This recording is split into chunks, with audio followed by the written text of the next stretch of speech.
ሙልጌታ ተነስተን መሳይ እንደምን አለ እንዴት አረፈድክ እንዴት አለ እንግዲህ ዛሬ ምክክር ኮሚሽኑን የአውደ ውጊያ ውሎችና ሌሎችን መረጃዎችን ነው ይዘን የመጣ ነው። በአማራ ክልል የክልሉ ፖሊስ ኮሚሽን ኮሚሽነር እንዲሆኑ ከፍተኛ ወታደራዊ ጀነራል መሾማቸውን ሰምተናል። ከዚህ ቀደም በኦሮሚያ ክልል እንዲሁም በአዲስ አበባ ከተማ አስተዳደር ፖሊስ ጀነራል መኮንኖች በኃላፊነት እንዲመሯቸው የተሰጡ መሆናቸውን እናስታውሳለን። እንዲህ አይነቱ ነገር ምንን ያመለክታል በሚልም በሰፊው ተወያይተናል። ካንተ ጋርም እናነሳዋለን። ሌሎች ጉዳዮችም አሉን። እንግዲህ ፕሮፌሰር መስፍን አርአያ የምክክር ኮሚሽኑ ዋና ኮሚሽነር እዚህ አሜሪካ ይገኛሉ። አሜሪካ የመጡበትንም ምክንያት በተመለከተ አንከር ሚዲያ አንድ ዜና በሰበር አቅርቦ ነበር። በመረጃው ትክክለኛነት ላይ ጥርጣሬ የለንም። ነገር ግን መረጃው የቀረበበት መንገድ የተለየ አውድ በመፍጠሩና ብዙዎች የኛን ዜና ተከትሎ ባልተገባ መልኩ ዜናው እንዲሰራጭ በማድረጋቸው እንደዚሁም ከቤተሰብ አካባቢ በደረሰንም እንደዚሁ የስልክ መልእክት ለጊዜው ቪዲዮውን እንዲወርድ አድርገናል። ነገር ግን በዛ የተላለፉ መረጃዎች አሁንም በትክክለኛነታቸው ላይ ጥርጣሬ እንደሌለን ለመግለጽ እንወዳለን። እሳቸው እዚህ ያሉት በዚህ ወቅት ላይ በጣም ወሳኝ ነው። እንግዲህ ለጀመሩት የምክክር ሂደት ወሳኝ ወቅት ላይ ለምን እዚህ መጡ የሚለው ጥያቄ ተነስቶ ማወያየቱ አልቀረም። ጥርጣሬንም የሚያጭር ነው። ለማንኛውም በዚህ ጉዳይ ላይ ያለን አስተያየት እናስቀድምና ወደ አውደ ውጊያ ውሎች እንሄዳለን። የእሳቸው እዚህ መምጣት እንዲሁ ዝም ብሎ የሚታይ አይደለም። ከቤተሰብ ጉዳይ ጋር የተያያዘ ነው። እሱ የእሳቸው ጉዳይ ስለሆነ ብዙም እዛ ውስጥ አንገባም።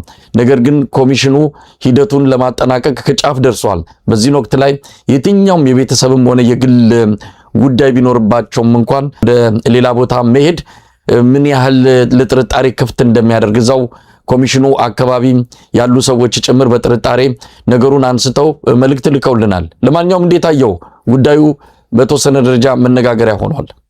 አመሰግናለሁ መሳይ። እኔም ትናንት መረጃውን በአንከር ሚዲያ ይፋ ከተደረገ በኋላ ተከታትየዋለሁ።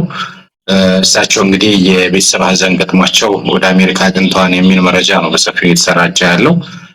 እውነተኛ መረጃውም ወደሱ እንደሚያደላ ይታመናል። ከዚህ ባለፈ ያለው ፖለቲካዊ ትርጉም አሁን ካለው ብሔራዊ ምክክር ኮሚሽን ብለው ባለፉት 5 ዓመታት ለፋንበት ሲሉት ከነበረው አኳያ ግን አሁን በዚህ ደረጃ ወደ አሜሪካ የሚያስኬድ አስገዳጅ እውነት አገር ቤት ያለው ነው ወይስ ደግሞ ይሄኛው ጉዳይ ነው የሚለው አጠያያቂ ነው። እንግዲህ የቤተሰብ ጉዳይ የቤተሰብ ነው። ነገር ግን በተለይ የወዴድ ፍላጎት በከፍተኛ ሁኔታ እርሱን አግባኝ አፍጦ ወጣበት ነባራዊ ሁኔታ እንዴት ይሄ እንዲሆን ቻለ የሚለው ብዙዎች ዘንድ እያነጋገረ ይገኛል።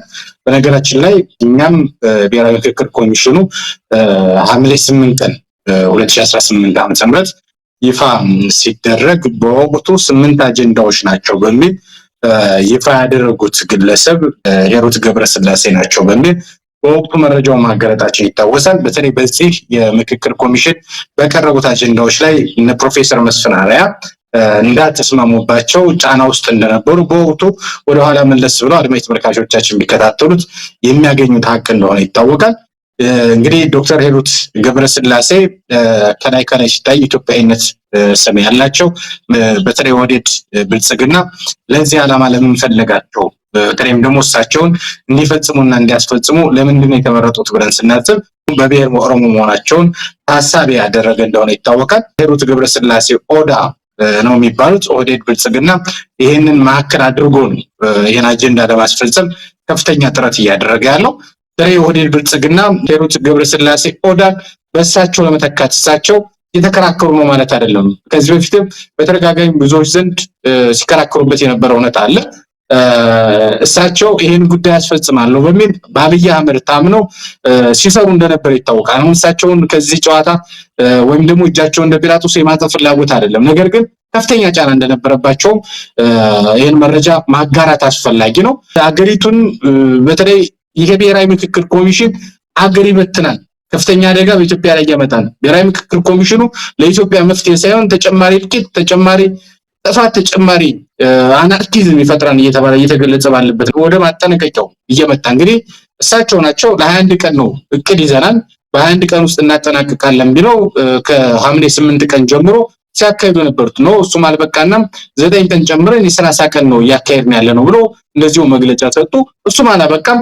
እነዚህ ቀናቶችም አልበቁም። እንደውም አንዳንዶች ከዛ ከፍ ይላሉ ቀናቱ። እኛ ግን መግለጫ ከተሰጠበት ቀን አኳያ ስናየው ነሐሴ 12 35ኛ ቀኑን 34ኛ ቀኑን ይዞ ውይይት እያደረጉ ያለበት ነው ባለሚታ በተጨባጭ ይታያልና አገሪቱ በዚህ ውጥንቅጥ ውስጥ ሆና በሌላ ጉዳይ በቤተሰብ ጉዳይ ከሀገር ወጡ የሚለው ነገር ለኔ ያሳምነኝ ነው፣ ብዙዎችም ያሳምነኝ። ምክንያቱም አገሪቱ ከፍተኛ አደጋ ላይ ነች። የአማራ ክልል በተለይ በእነ አረጋ ከበደ የሚመራው ወደ 11 ገጽ የሚጠጋ ነው ጥያቄ ያቀርበው በተለይ በአማራዎች ዘንድ በሌሎችም ኢትዮጵያውያኖች ዘንድ የብሔራዊ ምክክር ለአንድ ወገን ያደላ በተለይ ከህዝብ ቆጠራና ከአዲስ አበባ ጉዳይ ከሌሎችም ጉዳዮች ጋር ተያይዞ አደገኛ መዘዝ ነው፣ አደገኛ ነገር ነው፣ አንስማማም እያሉ ባለበት ነው ባለው ሁኔታ የምክክር ኮሚሽነር በተለይም ደግሞ ባለፉት ዓመታት እየመሩት የመጡት ግለሰብ በሌላ ምክንያት ወደ አሜሪካ ሄዱ የሚለው አያሳምንም። ግን ከፍተኛ የሆነ ጫና እንደነበረባቸው መረጃዎች እየወጡ እንደሆነ መንገር ለአድማጭ ተመልካቾቻችን ብሔራዊ ምክክር ኮሚሽኑ በምን የስሙላ መሆን ከዚህ በፊት ተደጋጋሚ ብዙዎችም ተናግረዋል። በተለይ እኛ መሳይ ታስታውስ ከሆነ ለብሔራዊ ምክክር ኮሚሽኑ እውቅና እየሰጣችሁት ነው፣ ለምንድነው አጀንዳ የምታደርጉት የሚል ጫናዎች ከአድማጭ ተመልካቾችም እየመጣ ነበር፣ ከአንዳንድ ወገኖችም እየመጣ ነበር። ነገር ግን ብሔራዊ ምክክር ኮሚሽን በተጨባጭ አደጋ እንደሆነ ከመግቢያው አጠቃላይ ከሂደቱ ጀምሮ ስናጋልጥ የነበረበት እውነት ነው። ሂሩት ገብረስላሴ ኦዳ በትምህርቱም ሆነ በተወሰነ ደረጃ ገፋ ያደረጉ በትልልቅ መስሪያ ቤቶችም የሰሩ በዓለም አቀፍ ደረጃ የሰሩ ሴት ናቸው። በአባታቸውም በኩል ደና ቦታ የነበሩ ትልቅ የቢዝነስ ሰው የነበሩ አባት እንደነበራቸው ወይዘሮ ሂሩት ገብረስላሴ ኦዳ ይነገራል።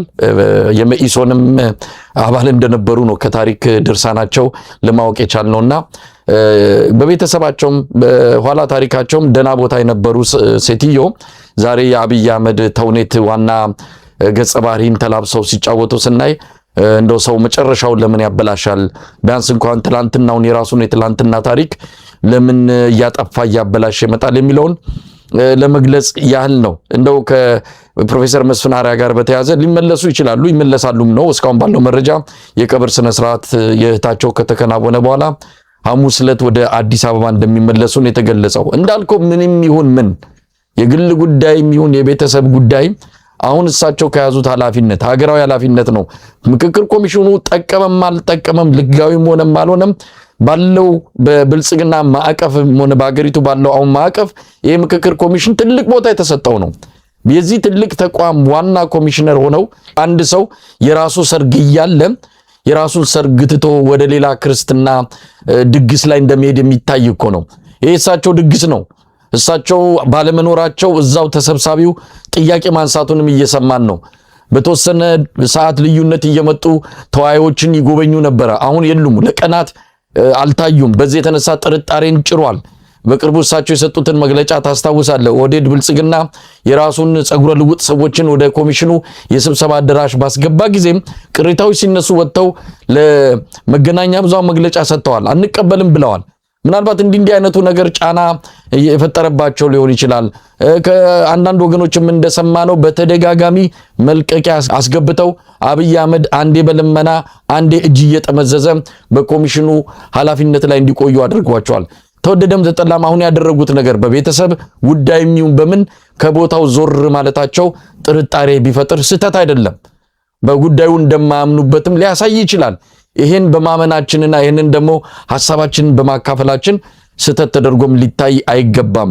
በዚህን ወሳኝ ወቅት ላይ እሳቸው ከዛ ኮሚሽን አካባቢ መጥፋት አልነበረባቸውም። ወይዘሮ ሂሩት ገብረስላሴ ኦዳ በዚህ ኮሚሽን ውስጥ ወሳኝ ድርሻ እንዳላቸው ይነገራል። ከሳቸው ጋር ተመሳሳይ ተልእኮ የተሰጣቸው ሟቹ አቶ ዘገየም ይህንን ተልእኮ ከአብይ ተሰጥቷቸው እንዲያስፈጽሙ ትልቅ ኃላፊነት ይዘው እንደቆዩ የሚታወስ ነው። አሁን ወይዘሮ ሂሩት ገብረስላሴ ላይ አርፏል አጠቃላይ የአብይ አህመድ ተልእኮ። ከወይዘሮ ሂሩት ጋር አብሮ የሚሰራው ዶክተር ዮናስ ኦዳዬ ይባላል። እሱም በተመሳሳይ የኦህዴድ ብልጽግናን ተልእኮ ለማስፈጸም በኮሚሽን ውስጥ እንደሚንቀሳቀስ የውስጥ አዋቂ ምንጮች ይገልጻሉ። እነ ፕሮፌሰር መስፍን አርአያን ጨምሮ ሌሎቹ ሲጠሩ እንዲያድርጉ ሲባሉ በተለይ ወይዘሮ ሂሩት ገብረስላሴ ኦዳ ከኦህዴድ ብልጽግና ጋር እየተገናኘች የምታመጣቸውን አጀንዳዎች የምታመጣቸውን አቅጣጫዎች እየተቀበሉ በስማቸው ተፈጻሚ እንዲሆን ያደርጋሉ እንጂ ከዛ ያለፈ ብዙም ስለ ተልእኮው ቀረቤታው እንደሌላቸው ነው የሰማ ነው። ለማንኛውም ወይዘሮ ሂሩት ገብረስላሴ ኦዳ የዚህ ተቋም ዋና አስፈጻሚ የአብይ አህመድን ተልዕኮ በመቀበል ከዳር ለማድረስ እስከ መጨረሻው ለመጓዝ ቆርጠው የተነሱ መሆናቸውን ለህዝብ ማሳወቅ ይገባል። ነገ በታሪክም በህግም ተጠያቂ ከሚሆነው የብልጽግና ስርዓት ጋር እሳቸውም አብረው የሚጠየቁ መሆናቸውን ግን በዚህ አጋጣሚ ማንሳቱ ተገቢነት አለው። እንደው በዚህ የምክክር ኮሚሽኑን ጉዳይ እንመለከት። ምናልባት የመጨረሻው የውሳኔ ሐሳብ የተባሉ ነገሮች ሊገለጹ ይችላሉ። እነዚህ የውሳኔ ሐሳቦች በዋናነት አዲስ አበባ ላይ ያጠነጠነው ውዝግብን ፈጥሯል። ያ ውዝግብ ግን አሁን በኦህዴድ ብልጽግና ፍላጎት ሊጠናቀቅ እንደሚችል እየተነገረ ይገኛል። ተቃውሞ እየቀረበ ነው። ብዙዎች ድምጻቸውን እያሰሙ ነው። የብልጽግና ምንጣፍ ጎታሽ የሆኑ አጃቢ ፓርቲዎች ሳይቀር ነው ተቃውሟቸውን እየገለጹ የሚገኙት። የኢትዮጵያ ሰብአዊ መብቶች ጉባኤም ዛሬ ባወጣው መግለጫ ሂደቱን ክፉኛ ተችቶታል። የኢትዮጵያን ኢንሳይደር የተሰኘው ገለልተኛ ሚዲያ በራሱ ጉዳዩን በተመለከተ ከፍተኛ ችግር እንዳለ ዘግቧል። በተለያዩ ተቋማት በተለያዩ የሚዲያ አካላትም ይሄ ሂደት ከፍተኛ ችግር እንዳለበት እየተገለጸ ነው። ወይዘሮ ሂሩት ገብረስላሴ ኦዳ ግን አደባባይ ወጥተው የሌሎችን መግለጫዎች ሲያጣጥሉ እንዲሁም አካታች ተገቢና ትክክለኛ ስራ እየሰራን ነው ብለው ሲያከላክሉ የነበረበትን መግለጫ ሰምተናል። እስቲ ምን እንጠብቃለን? ምን ሊፈጸም ይችላል? አዲስ አበባ የኦሮሚያ ዋና ከተማ ናት የሚለው የኦህዴድ ብልጽግና አቋም እንግዲህ ነገ ከነገ ወዲያ ሊገለጽ ይችላል ወይስ የመጣውን የህዝብ ተቃውሞ ከዚህም ከዛም ከፍተኛ የሆነ ሙቀት እንዳለ እንረዳለን። ያንን የፖለቲካ ግለትና ሙቀት ለጊዜው ለመሻገር ጉዳዩን በይደር ያቆዩት ይሆን? አብረን የምናየው ይሆናል። ሙሉጌታ አንዳንድ መረጃዎችን ለአድማጭ ተመልካቾቻችን ማጋራት ጠቃሚ ነው ብሎ ብያምናለሁ። ከነዚህ መረጃዎች መካከል አንደኛው በተለይ በዚህ በምክክር ሂደቱ ተብዬው ቁልፍ ሚና ይኖረዋል ተብሎ የነበረው የክልል ተወካዮች ጉባኤ እስካሁን ሳይሰበሰብ በመቅረቱ በስራ ቡድኖች ደረጃ 70% ድምፅ ያላገኙ ምክረ ሀሳቦችን እንዳይቀበል መደረጉን ምንም ስራ ሳይሰራ ሊበተን እንደሚችል ነው እየተነገረ የሚገኘው። ይሄ ደግሞ በጣም አሳሳቢ ነው። ስለዚህ የክልል ተወካዮች በተለይ 70% ድምፅ ይኖራቸዋል ተብሎ የሚታሰበው ይህን ባለማድረጋቸው የኦህዴድ ብልጽግና ፍላጎት ከፍተኛ ሁኔታ አይሎ ነው። ከዚህ የክልል ምክር ቤቶች ላይ ድምፅ ማግኘት እንደማይችል ኦህዴድ ገምግሟል። ምክንያቱም ሁሉም የክልል ተወካዮች ተቃውሞታል። ብቸኛ ደጋፊ ወይም ደግሞ የኦህዴድ ፍላጎት ለማስፈጸም ጋር የሚገኘው የኦሮሞ ክልል ወይም ደግሞ ሽመልስ አብዲሳ የሚመራው አስተዳደር ነው ማለት ነው። ሽመልስ አብዲሳ ከሰሞኑ ከፍተኛ የሆነ ስብሰባ እያደረገ ይገኛል። ከነዚህ ስብሰባዎች መካከል አንደኛው ድምፅ ሾልኮ የወጣው ሰብረነዋል ያልነው አማራ ከሰሞኑ በምክክሩ እንደ አዲስ ተነስቷን የሚል ንግግር ማድረጉን ተሰምቷል። በከፍተኛ ፍላጎት ነው የተንቀሳቀሱ የሚገኙት። ምን ሊፈጠር ይችላል፣ በቀጣይ ምን ሊያጸድቁ ይችላሉ፣ በቀጣይ ምን ሊሆን ይችላል የሚለውን ነገር ከዚህ በፊት በግልጽ ማስቀምጠናል። ጸድቆ የተቀመጠ ጉዳይ ኦህዴድ ብልጽግና ወደዚህ ብሔራዊ ምክክር ኮሚሽን ሲገባ ብሔራዊ ምክክር ኮሚሽኑን ሲያቋቁም በቼክሊስት ደረጃ ይዟቸው ከተነሱት ጉዳዮች መካከል አንደኛው የቋንቋን ጉዳይ አማርኛን ሬሌቫንት ማድረግ ነው፣ እንዳይጠቅም ማድረግ። ሌላኛው ደግሞ አዲስ አበባን የኦሮሞ ክልል መቀመጫ እንደሆነች በህገ መንግስት ደረጃ በአደባባይ እንዲታወቅለት ማድረግ ነው። እነዚህን ያደርጋል። የተለየ ነገር ሊፈጠር አይደለም። አሁን እና ብንበራቸው የአማራ ክልል ተወካዮች ሌላውም ቢሆን ባለፈውም በግልጽ አስቀምጠነዋል። የመደራደሪያ አቅም ሳይኖርፍ፣ የመደራደሪያ ፓወር ሳይኖርፍ፣ የመደራደር ህልውና ሳይኖርፍ በአንድ ጉዳይ ላይ ለመደራደር ስትገባ ብትሸነፍ ምን ልታደርግ ትችላለህ የሚል ምላሽ ማስቀመጥ መቻል አለብን። እነዚህ ወደ ድርድር የገቡት አብይ አህመድን አምነው፣ አብይ አህመድ ደግሞ የሚታመን ግለሰብ አይደለም። ስለዚህ የማይታመን ግለሰብ ከመሆኑ ጋር በተያያዘ የፈለገውን አስፈጽሞ እዚህ የተቃወሙትን ሊያስራቸው ይችላል፣ የተቃወሙትን ከስልጣናቸው ሊያነሳቸው ይችላል። ከዛ በተጨማሪ ደግሞ የሚፈልገውን ግን የሚደግፉትን ደግሞ ስልጣን እየሰጠ ሹመት እየሰጠ በቀጣይ ለምሳሌ አሁን የአማራ ክልል ፕሬዚዳንት ይነሳን ተብሏል። ባለፈው ሳምንት ሲያደንቀው አስተውለን ነበረ የክልል ርዕሰ መስተዳድር ተብዬው አረጋ ከበደ። አሁን ግን በአብዱ ሁሴን ለመተካት ከፍተኛ እንቅስቃሴ እያደረገ እንደሆነ ነው የሰማነው። አብዱ ሁሴን እንግዲህ ወደ ቢሮ መግባት ካቆመ ከ2 ወር በላይ ሆኖታል ነው የተባለው። ባህር ዳር የሚገኘው ቢሮ የክልሉ መቀመጫ ባህር ዳር ነው። ስለዚህ ባህር ዳር ላይ መገኘት ካቆመ ስልክ ሲደወልለት ማያነሳም ከክልሉ ርዕሰ መስተዳድር ማለት ነው።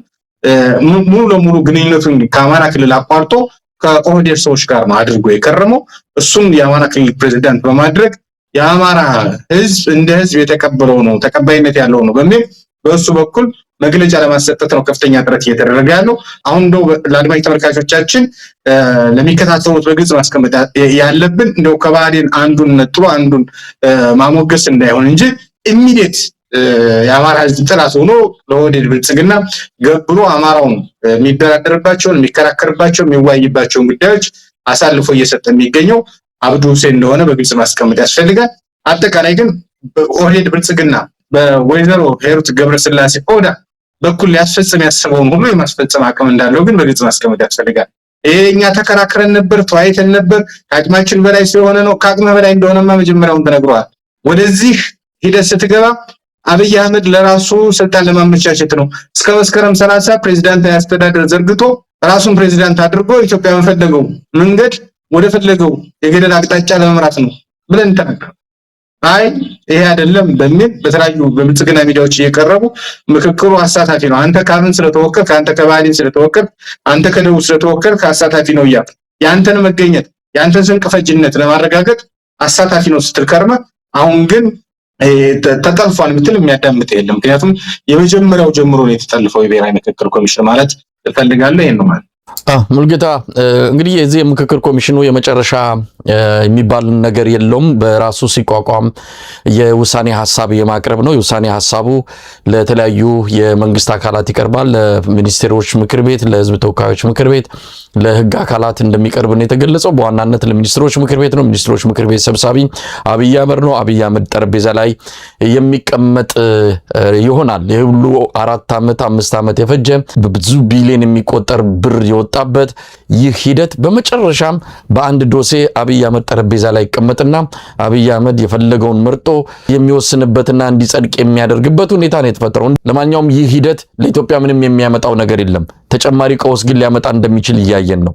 ተጨማሪ አለመግባባቶች ኢትዮጵያ ላይ በእንቅርት ላይ ጆሮ ደግፍ እንዲሆን ባለው ቀውስ ላይ ሌላ ተጨማሪ ቀውስ የሚጋብዝ እንደሚሆን በግልጽ እያየን ነው። በሌሎች ሀገራት የምክክር ኮሚሽን ሲቋቋም ችግርን ለመፍታት መፍትሄ ለማምጣት ታስቦ የሚካሄድ ቢሆንም ኢትዮጵያ ውስጥ ግን ችግር ለማዋለድ ቀውስ ለማዋለድ በሚል የተቋቋመ ኮሚሽን ሆኖ ነው እየታየ ያለው። ለማንኛውም ነገ የተለየ ነገር እንጠብቃለን ወይ? ኦህዴድ ብልጽግና ምን ሊያደርግ ይችላል? አይኑን ጨፍኖ የ83 ብሔር ብሔረሰቦችን 100 ሚሊዮን ኢትዮጵያውያንን የ6 ሚሊዮን የአዲስ አበባን ህዝብ ፍላጎት በሙሉ ደፍልቆ ለአንድ ጠባብ ብሔርተኛ ቡድን ፍላጎት ማስፈጸሚያ አድርጎ ይህንን ኮሚሽን ፋይሉን ይዘጋዋል ወይስ የመጣውን ሙቀትና ግለት አይቶ ግድለም ይሄ ነገር እኛንም አደጋው ስለሚከተን ለጊዜው እንተው ብለው በይደር ያቆዩታል? ነገ ምን ትጠብቃለህ? እኔ እንደሚመስለኝ ያጸድቁታል ሁሉን ነገር። በታሪክ አጋጣሚ በእጃችን የገባውን ስልጣን ለምንፈልገው ዓላማ መጠቀም መቻል አለብን፣ የምንፈልገውን ዓላማ ማስፈጸም አለብን ብለው የሚንቀሳቀሱ ኃይሎች ናቸው የአብይ አህመድ አገዛዝ ፍላጎት። ስለዚህ ይሄን ጉዳይ ሙሉ ለሙሉ እነሱ በሚፈልጉት መንገድ አጠናቀው ያቀርባሉ የሚል ግምገማ ነው ያለኝ። የተለየ ግምገማ የለኝም። ህዝቡን የንቁታንኝ ህዝቡን በሌላ አጀንዳ በመስጠት ሌላ ጉዳይ ላይ ትኩረት እንዲያደርግ እናደርገዋለን የሚል ግምገማ እንዳላቸው ነው እየሰማን የምንገኘው። ያጸድቁታል የሚል ግምገማ ነው ያለኝ። የአዲስ አበባን ህዝብ ፈርተው የኢትዮጵያን ህዝብ ፈርተው ይህን አጀንዳ ወደኋላ የመንግስቱታን የሚል ከኦህዴድ ብልጽግና አገሪቱን ለማጥፋት ካላቸው ፍላጎት አኳያ አገሪቱን ወደ አናርኪዝም ለማምራት ካላቸው ፍላጎት አኳያ የሚፈልጉትም ጉዳይ በህግ ደረጃ፣ በመምሪያ ደረጃ፣ በአዋጅ ደረጃ በተለይም ደግሞ በእነዚህ አይነት ምክክር ኮሚሽን ተብሎ በሚሰየም ደረጃ ማስፈጸም የሚፈልጉ አካላት ናቸው። ስለዚህ እነሱ የሚፈልጉትን ነገር ያደርጋሉ። ህዝብ ፈርቶ ወደኋላ ይመለሳሉ ብዬ እኔ አላስብም። ህዝብ ቢቃወማቸው እንኳን ከዚህ በፊት መከራ የገባ ህዝብ አለ። ሲፈልጉ ካኪ እያለበሱ ወደ አማራ ክልል የሚያዘምቱት፣ ሲፈልጉ ወደ ትግራይ ክልል፣ ሲፈልጉ ወደ ተለያየ ክልል ኦሮሞ ልትወጋ ነው፣ መንግስት ልትነጠቅ ነው ምናምን እያሉ የሚያዘምቱት ወጣት አለ። ያንን ይቀሰቀሱበታል እንጂ ከማስፈጸም ወደኋላ የሚል እሳቤ ያላቸው ብዬ እኔ ግምገማ የለኝም። የተሳሳተ ግምገማ ሊሆን ይችላል፣ ግን በቀጣይ ቀናቶች የምናያቸው እውነቶች እኔ እንደሚመስለኝ በተጨባጭ የፈለጉትን ጉዳይ አስፈጽመው ይወርዳሉ ብዬ